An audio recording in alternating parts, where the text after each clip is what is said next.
ओम श्री गुरुभ्यो नमः। हरि ओम।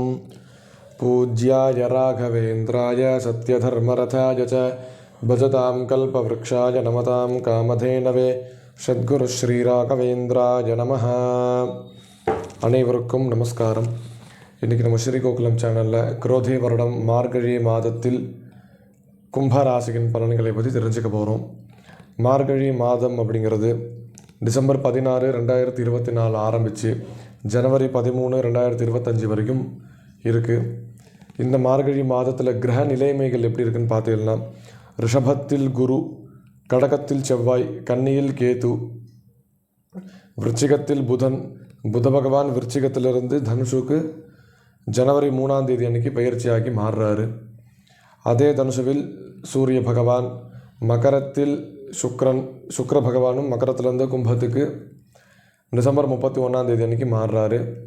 அதே கும்பத்தில் சனீஸ்வரர், மீனத்தில் ராகு. இதான் இந்த மாதத்துடைய கிரக நிலைமைகள். கும்ப ராசிக்கு இந்த மாதம் எப்படிப்பட்ட மாதமாக இருக்கும் பார்த்தீங்கன்னா, ரொம்ப சாதகமான ஒரு மாதமாக பார்க்கப்படுது. என்ன விஷயம்னு பார்த்தீங்கன்னா, உங்களுக்கு 11ஆம் வீட்டில் சூரிய பகவான் பயிற்சி ஆகிறார். 11 அப்படிங்கிறது தனஸ்தானமாக பார்க்கப்படுறது. அதே மாதிரி வெளிநாட்டுக்கு போகக்கூடிய ஒரு இடமாகவும் இந்த 11ஆம் பாவம் பார்க்கப்படுறது.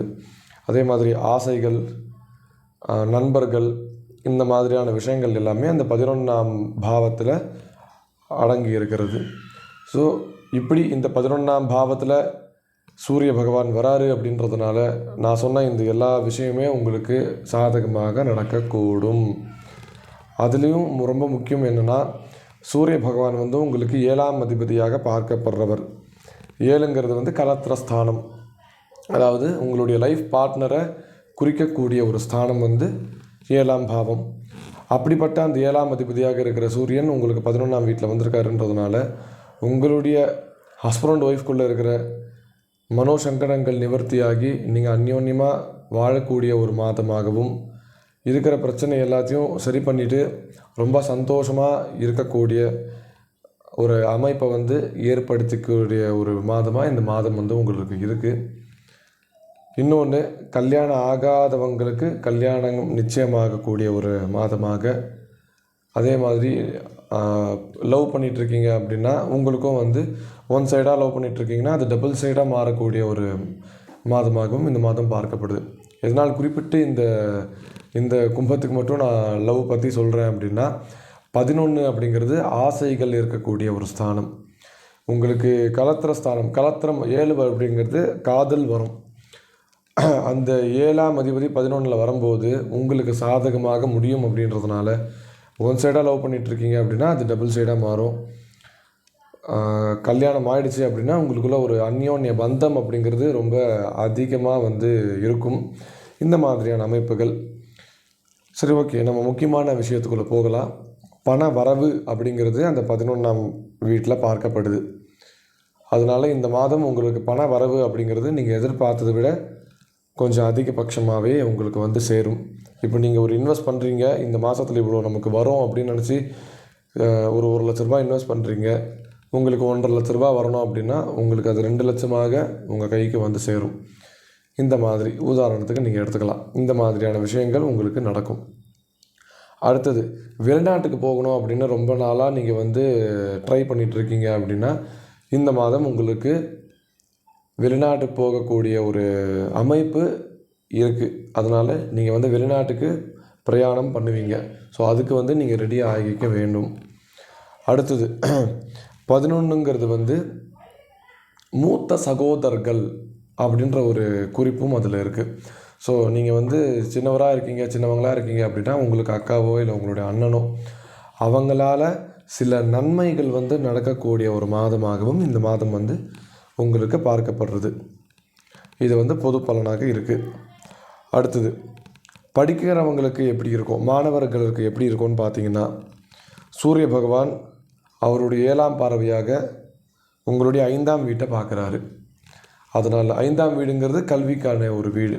ஸோ உங்களுடைய கல்வி ஸ்தானத்தை சூரிய பகவான் பார்க்குறாரு அப்படின்றதுனால உங்களுடைய கல்வியில் இருக்கிற தடைகள் நிவர்த்தியாகும். உங்களுக்கு இருக்கிற லேசினஸ் வந்து உங்களை விட்டு போகும், அதாவது படிப்பு விஷயத்தில். ஸோ ரொம்ப ஒரு புத்துணர்ச்சியாக ஒரு நிறையா அச்சீவ் பண்ணணும், கோல் செட் பண்ணணும் அப்படின்ற ஒரு ஏமோட நீங்கள் இந்த மாதம் வந்து ஸ்டார்ட் பண்ணுவீங்க. ஸோ அப்படிப்பட்ட ஒரு சாதகமான மாதமாக இந்த மாதம் வந்து உங்களுக்கு பார்க்கப்படுறது. அடுத்தது கிரக நிலைமைக்குடைய பலன் எப்படி இருக்குன்னு பார்த்தீங்கன்னா, சூரியனை வச்சு நம்ம சொல்லிட்டோம். அடுத்து புதனை வச்சு சொல்லலாம். புதன் உங்களுக்கு 11ஆம் வீட்டில் இருக்கார். அவர் வந்து உங்களுக்கு 5க்கும் 8க்கும் அதிபதியாக இருக்கக்கூடியவர். ஸோ இவர் வந்து 11ல் இருக்காருன்றதுனால உங்களுடைய குழந்தைகளுடைய லைஃப்பில் நிறையா நல்ல விஷயங்கள் நடக்கக்கூடிய ஒரு மாதமாக பார்க்கப்படுறது. உங்களுடைய குழந்தையோடைய ஆசையை நீங்கள் வந்து நிறைவேற்றி கொடுப்பீங்க. இந்த மாதிரி அது வந்து எப்படி வேணால் எடுத்துக்கலாம். சின்ன குழந்தையாக இருந்தால் டாய்ஸ் கேட்பாங்க, படிக்கிற பசங்களாக இருந்தால் புஸ்தகம் கேட்பாங்க. அந்த மாதிரி ஒரு ஏஜ் இருக்கும். ஒரு 18-20 வயசாக இருந்தால் எனக்கு வண்டி வேணும்னு கேட்பாங்க. இந்த மாதிரி அவங்களுடைய ஆசைகளை நீங்கள் வந்து பூர்த்தி பண்ணக்கூடிய ஒரு மாதமாக இந்த மாதம் வந்து பார்க்கப்படுறது.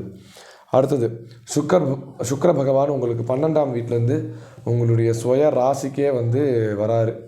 அதனால் என்ன பலன் பார்த்தீங்கன்னா, உங்களுக்கு 4ஆம் அதிபதியாகவும் 9ஆம் அதிபதியாகவும் இருக்கக்கூடியவர் சுக்கிர பகவான். கரெக்டாக மாத்ரு பித்ருஸ்தானமாக உங்களுக்கு சுக்கிர பகவான் இருக்காருன்றதுனால உங்களுடைய அம்மா அப்பாவுக்கு ரொம்ப ஒரு நல்ல பேர் எடுத்து கொடுக்கக்கூடிய ஒரு மாதமாக இந்த மாதம் உங்களுக்கு பார்க்கப்படுறது. உங்கள் அம்மா அப்பா வந்து ரொம்ப ப்ரௌடாக ஃபீல் பண்ணுவாங்க உங்களை நினச்சி. ஸோ அந்த மாதிரி ஒரு நல்ல விஷயங்களை நீங்கள் வந்து செய்வீங்க இந்த மாதம் ஒன்று. அதே மாதிரி உங்களுடைய அம்மாவுக்கும் அப்பாவுக்கும் ஏதாவது உடல் ரீதியான உபத்திரவங்கள் இருக்குது அப்படின்னா அந்த உபத்திரவங்களும் சரியாகிவிடும். இந்த மாதிரியான மெடிக்கல் எக்ஸ்பென்ஸ் இப்போ நீங்கள் பண்ணிகிட்ருக்கீங்க அப்படின்னா அது எல்லாமே வந்து இந்த மாதம் உங்களுக்கு சரி பண்ணி கொடுத்துரும். இது வந்து சுக்கிர பயிற்சினால் நடக்கிறது. அடுத்து லக்னாதிபதியாக இருக்கக்கூடிய சனீஸ்வரர் லக்னத்திலே இருக்கார் அப்படின்றதுனால உங்களுடைய மைண்டு வந்து ஒரு 1.5-2 வருட காலமாக வந்து உங்களுக்கு ஏதாவது அச்சீவ் பண்ணணும், ஏதாவது ஒரு நல்ல போஸ்டிங்க்கு போகணும், அதாவது உங்களுடைய ஃப்யூச்சரை நினச்சி நீங்கள் நிறையா யோசித்து பிளான் பண்ணிக்கிட்டே இருப்பீங்க. அது வந்து இந்த சனி பயிற்சி இல்லாமல் அதுக்கு அடுத்த சனி பயிற்சியில் உங்களுக்கு சாதகமாக அமையும். அடுத்தது ராகு கேது பயிற்சி, அதாவது சனி ராகு கேது குரு இவங்க எல்லாருமே வந்து டிகிரி வாய்ஸ் அடுத்த கட்டத்துக்கு வந்து மூவ் ஆக ஆரம்பிச்சிட்டாங்க. அப்படின்றதுனால அடுத்த கட்டத்துடைய பர்பஸும் வந்து நமக்கு கொஞ்சம் கொஞ்சமாக ஆக்டிவேஷன் அப்படின்றது ஆகும். அப்படி பார்க்கும்போது ராகு வந்து உங்களுக்கு 2ல் இருக்கார். அவர் வந்து ரிவர்ஸில் வருவாருன்றதுனால உங்களுடைய ஜென்ம ராசிக்கே வந்து ராகு பகவான் வராரு. அப்படின்றதுனால உங்களுடைய பயணங்கள் வந்து அதிகரிக்கும். உங்களுடைய பண வரவு அப்படிங்கிறது கொஞ்சம் சின்ன சின்ன பிரச்சனைகளால் தடைகள் அப்படிங்கிறது அதில் பார்க்கப்படும். அது கொஞ்சம் கொஞ்சமாக சரியாக போகும். அடுத்தது குரு பகவான் உங்களுக்கு 4ல் 1 வருட காலமாக பிரயாணம் பண்ணிகிட்ருக்காருன்றதுனால வீடு மனை வாகனம் இப்போது வந்து அடுத்த ஏப்ரல் மேலே வந்து அவர் மாறிடுவார். ஸோ அதுக்குள்ளே மாறுற டைமில் உங்களுக்கு ஒரு நல்லது பண்ணிட்டு போவார். அவர் வந்து இருக்கிறது வீடு மனை ஸ்தானம் வாகன ஸ்தானத்தில் இருக்கார். ஸோ இந்த பர்பஸை வந்து உங்களுக்கு பூர்த்தி பண்ணி கொடுப்பார். வீடு கட்டணும்னு ஆசைப்பட்டுருக்கீங்க அப்படின்னா குரு பயிற்சி ஆகும்போது உங்களுக்கு ஒரு வீடு கொடுத்துட்டு போவார் அப்படின்ற நீங்கள் எடுத்துக்கலாம். அடுத்தது உங்களுக்கு 6ல் செவ்வாய் இருக்கார். 3ஆம் அதிபதியாகவும் 10ஆம் அதிபதியாகவும் பார்க்கக்கூடியவர்.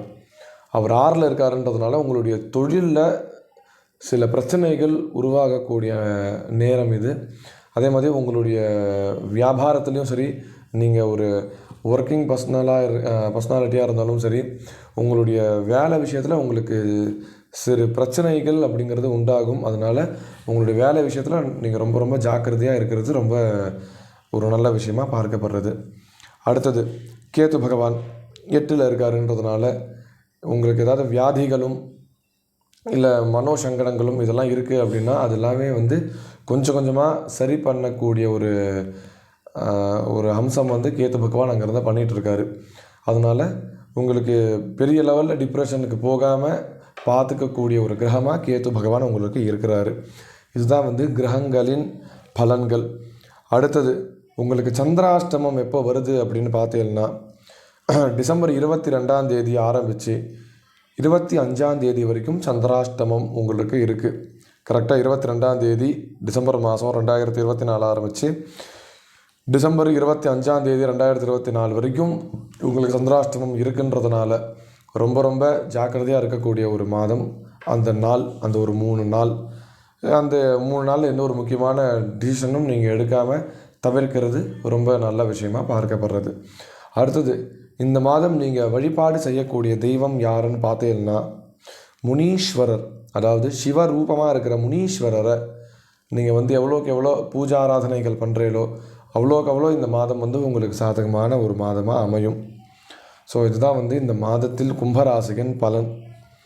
அதே மாதிரி நான் 10-12 வருஷ காலமாக புரோஹிதமும் பண்ணிகிட்ருக்கேன். அதாவது கிரகப்பிரவேசம், கல்யாணம், நிச்சயதார்த்தம், கும்பாபிஷேகம், இது போன்று பல சுப நிகழ்ச்சிகள் ரொம்ப சிறந்த முறையில் ரொம்ப சிறப்பாக ஆத்மார்த்தமாக பண்ணிகிட்ருக்கேன். ஸோ உங்களுக்கு அந்த ஃபீல்டில் ஏதாவது சந்தேகங்கள் இருந்தாலும் நீங்கள் என்னை அணுகலாம். அந்த பூஜைகள் செஞ்சு கொடுக்கணும், கல்யாணம் பண்ணி கொடுக்கணும், கிரகப்பிரவேசம் பண்ணி கொடுக்கணும் அப்படின்னாலும் நீங்கள் தாராளமாக என்னை அணுகலாம். ஸோ இதுதான் இந்த மாதத்தில் கும்பராசியின் பலன். அடுத்து மீன ராசி பலனை சந்திக்கலாம். நன்றி, நமஸ்காரம்.